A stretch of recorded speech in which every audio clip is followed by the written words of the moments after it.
We got a live crowd today. It's Kevin Kenny. This is a new episode of Build. Easy, easy. We got a long show ahead of us and a performance. All right, our guest today, you first met this gentleman back in 2015 when he won The Voice. He's back now with a fantastic new album I am over the moon about. It's called Only Love. Please show some more love, now you can scream, for Jordan Smith. Thank you. How are you? I'm great. It's good to be here. Yeah. Thank you. Thank you so much for not only stopping by, but you're going to perform for us too. That's going to be breathtaking. Yeah, it's going to be fun. I actually have never performed some of these songs before, so I just did them for the first time yesterday on Good Morning America. What a way to kind of get your feet wet. And I'm going to do some of them for you. Woo! Yeah, it'll be fun. Well, that's kind of half the fun of releasing a new album. Of course, you get to see what the fans think, but then you get to know these songs. You get to know them. Yeah, and I actually, I kind of messed up when I was recording these songs in the studio. I wasn't thinking about actually performing them, so they're like really hard songs. And I did them in the highest keys possible, and I just went for it in the studio. So now it's like a matter of figuring out how am I going to make these songs work live. I love them, but it's going to take a lot of work to kind of figure out what I'm gonna do. I'm sure it's gonna sound didn't fantastic. set myself up very well. Yeah, you don't think that far when you're in the studio. But I love this record, as I told you in the back, and I have to nerd out a little bit and be a bit self-indulgent and ask you about some of my favorite tracks. Yes, please. For starters, track number 1, Please. Is that what it's called? Yeah. Please. Okay. No, I said yes, please. Oh, okay. And then you said please, so I was like, I think that's what I like. No, it's fun. But I love that because it's like I'm a big fan of the oldies, and that has little influences. It sounds like of 50s, maybe early 60s, kind of pop doo-wop-y, but with that electronic tinge, so it sounds very current. Can you kind of take me through the story behind that song? Yeah, that actually, a lot of that is because of Red One. He produced the album, and he actually wrote this song with some other people. He co-wrote the song, and yeah, that's kind of what made me fall in love with it.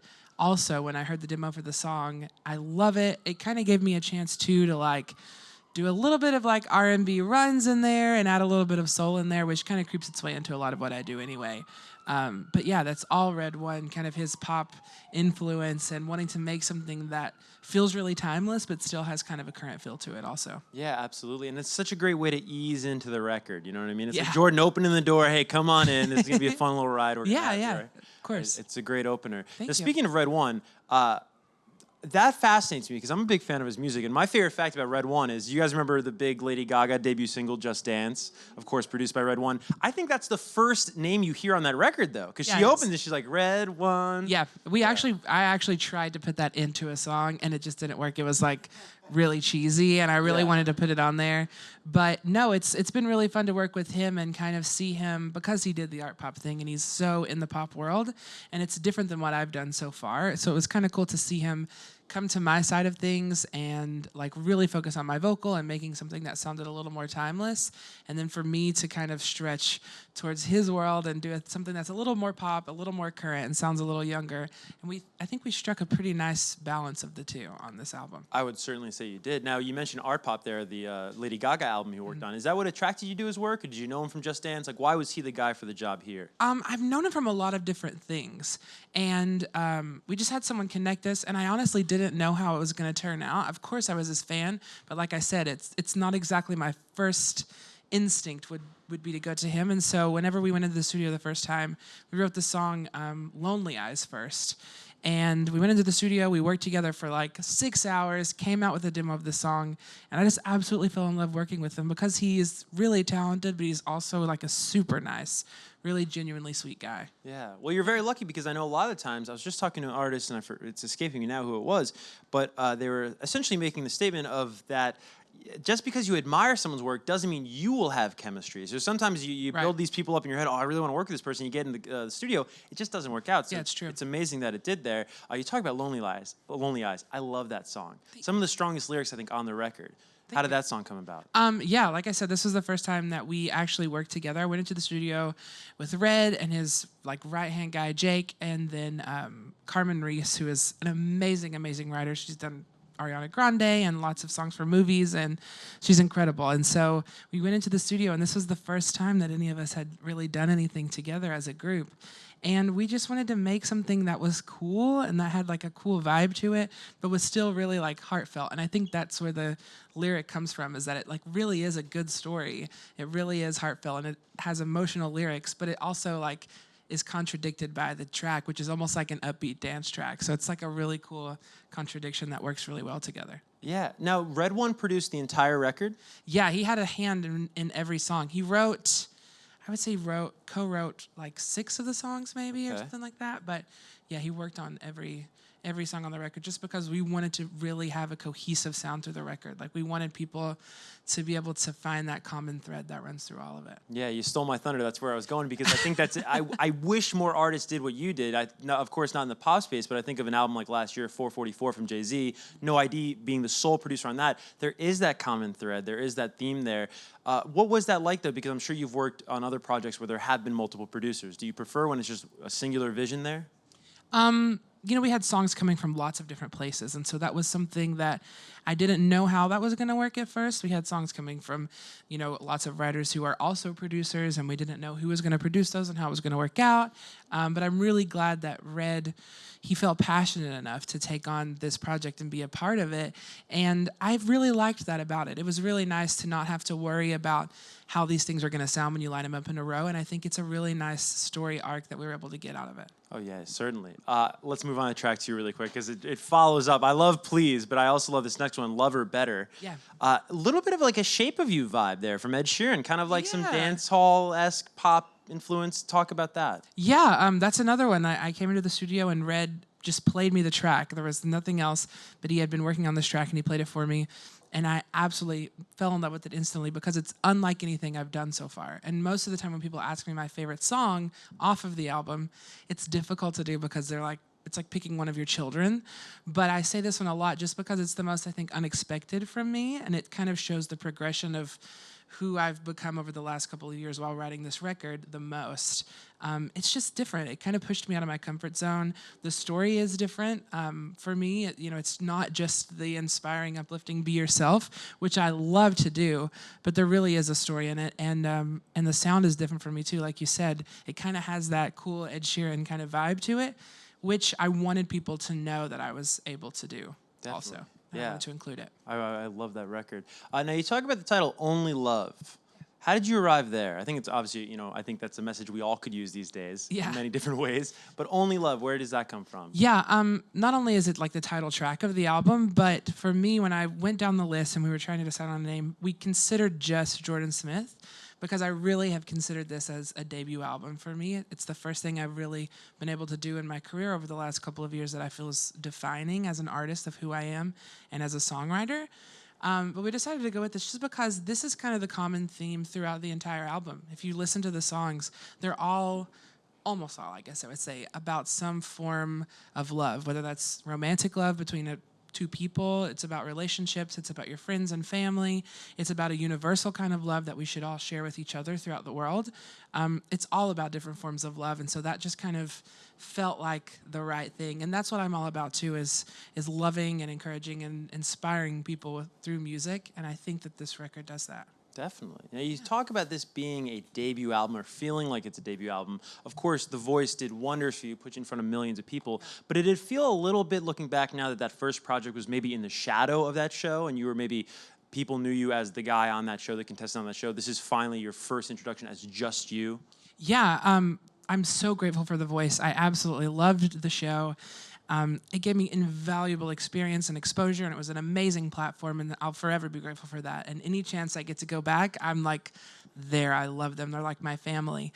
But my first album right after the show was kind of a continuation, I think, of what people saw from me on the show. It was an opportunity for me to sing more songs that people may think they've always wanted to hear me sing when I was on the show, which was really great, and it was a perfect snapshot of where I was in my career and in my life at that moment. But looking back, it wasn't necessarily defining of everything I feel like I have in me and everything I feel like I have to say. So that's why it was really important for this album to take a step back, take my time, even if it was a couple of years, and write these songs and really pour myself into this record. And I call it my life's work because I really feel like these are the songs I've been writing my entire life that I want to share with everyone. What's the earliest song that you recorded or had the thought of that wound up on the record? Because you did work for about 2 years on this thing. Yeah, it's been really long. I'm trying to think of the first one.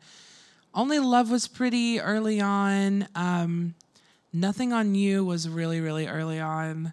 Like I said, Lonely Eyes was the first one that I wrote with Red One. But yeah, I think maybe Nothing on You was probably the earliest.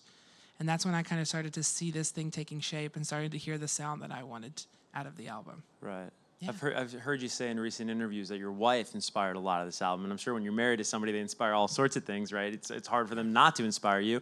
But when you think about and you go down the track list, how did she specifically inspire this album? You know, like I've said before in other interviews, she is my inspiration for a lot of what I do. Of course, I want to like work hard for my family, and I take inspiration from who she is as a person for the kind of person I want to be.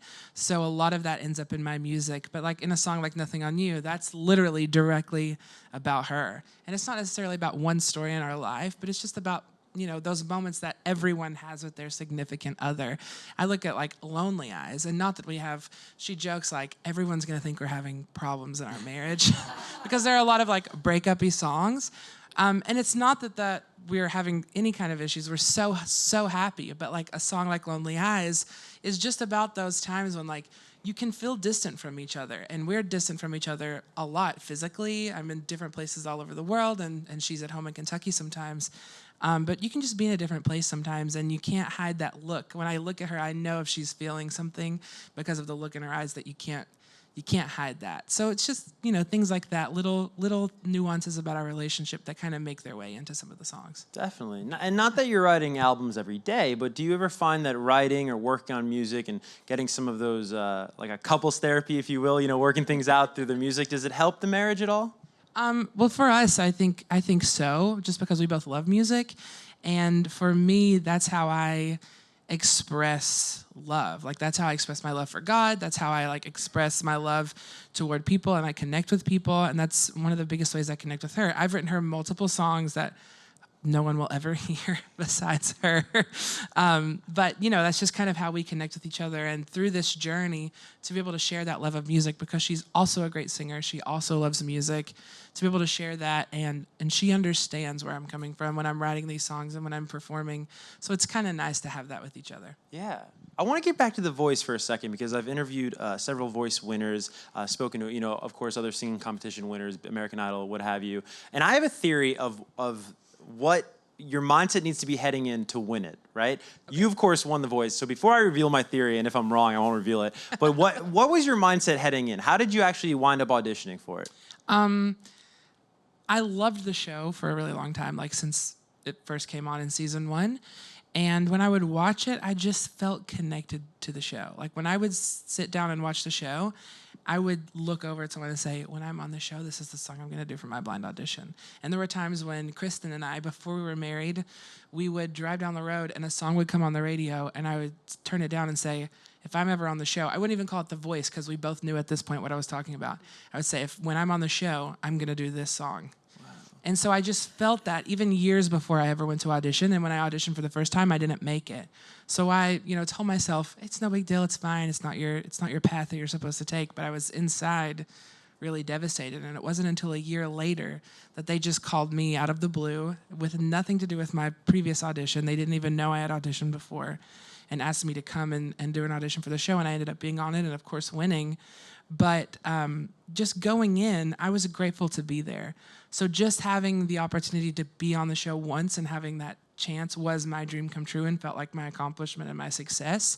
So everything after that was just a bonus. And I realized when I was in the middle of the show, I had a point where I realized this is awesome and this is fun, but this is also not real life. Like, this is going to end, and I have to think about what comes next. I have to think about a way to capitalize on this. Whether I win or whether I don't win, I have to keep life going. Mm-hmm. And so I think for me, not getting caught up in the moment of it and getting stressed out and getting worried and letting myself be sabotaged out of enjoying that time is kind of what carried me through it to the end. That's awesome. Yeah, that's an amazing perspective. What's your favorite memory or just a cool story looking back now on that whole experience? You know, it's wild. I look back and there are so many little things I forget. Like, thank God for like memories on Facebook that like pop Time up. hop. Exactly, time hop that like show you things as they come up. But like, I think my favorite thing, and this picture comes up a lot on our timeline, was after my blind audition. I made the team. Of course, I couldn't tell anyone. I had to literally like drop out of college and not tell any of my friends or professors why. I just had to go to the show and do it, and none of them knew why. And Kristen got to come out, and my family got to come out for my blind audition.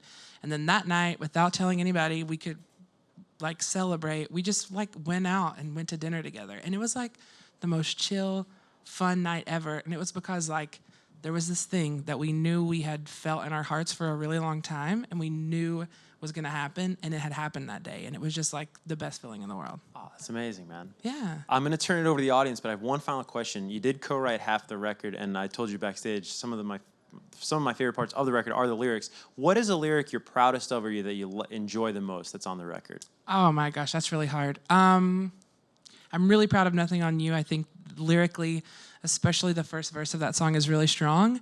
But I think probably in the song Only Love is We Can Wish Until the Well Runs Dry. I don't know, I feel like that's so poetic. And I'm just like so proud of that. I'm like, yes, you wrote that. That's all you. That's like my trophy from the album. It's so poetic and beautiful. It's like Sarah Bareilles would have written it. And she's like my favorite ever. So I think that's probably my favorite lyric. Oh, that's awesome. Yeah. All right, cool. We've got time for a couple of studio audience questions. Let's get to our first right here in the front. Hi. So I was wondering, do you have like a special spot or a place that helps you write your music? What's your name, by the way? Shuby. Hi, Shuby. In my car, probably. Like I sing all the time, and when I'm in the car by myself, I can sing freely and not have my wife being like, "Oh my God, you sing all the time, shut up." And so I've done a lot in my car. Like I wrote the song "Ashes" for Celine Dion, I wrote the chorus of it in my car, and I sang the lyrics into my phone, so I wouldn't forget them. And so, yeah, I think in the car is where I do my best work, singing and writing. It's a great question. We have time for one more. Hi. I was wondering what your greatest challenge was in making this album. My greatest challenge. And what was your name? Jamie. Hey, Jamie. I think for me, the greatest challenge was being in the middle of it and having kind of a hard time seeing everything from the outside. I knew this was going to be a different album for me, a different kind of project for me. I knew that the songs were going to sound different than what I've done before. And I didn't quite know how much of my current fan base was going to connect with that. And I didn't want to alienate them, but at the same time, I wanted to open up to other people as well that may not have been huge fans of what I was currently doing. So I just wanted to broaden my reach, and I wanted to make sure I didn't alienate anyone in that process. So for me, it was keeping in mind that I have to take my fans on this journey with me. And it's not just an overnight thing that happens, and it's not just something where I can be like, thanks everybody, but I'm gonna go do like hip hop now and become J Money the rapper. But it was something that I had to slowly make a progression of, and I've been very fortunate that after the record is out, I've gotten so much love, even from my own current fans. They love it, and they're there for it, and they've been on this journey with me, which I appreciate. But for me, that was like my main focus and my biggest concern going in was I want to do something new, and I want to make sure that as many people that I can take with me from my current fan base into this new level that I'm going to, I want to make sure I take them with me. Yeah. Great question. Yeah, thank you. That was awesome. It's always a fine line, you know, when you're trying It something is. new, but I think it's exciting because not only are you going to keep the fans you have, I think you're going to get a ton more fans with this record because Yeah, it is that's the hope. so fantastic. What's next for you in 2018? Is there an idea of a tour? Are you going to do any shows? Or are you going to... I sure hope so. We're working on it now, and I'm just ready to get these songs in front of people. I've been working with a choreographer, and we've been like staging this, and I've been working really hard to actually be able to sing the songs now that they're recorded. And I think for me, this progression of the music is also just kind of coming in onto who I am on stage and who I am as a performer and an entertainer. So I'm excited to finally get them in front of people. And of course, as soon as there's any kind of tour, we'll let everyone know. Yeah, please do. We look Yeah. forward to it. Well, Jordan, thank you so much. We're Thank you. unfortunately out of time, but actually, fortunately, you got a performance coming up. Yeah. And again, the record is available everywhere. It's called Only Love. Make sure you check it out. Thanks for watching.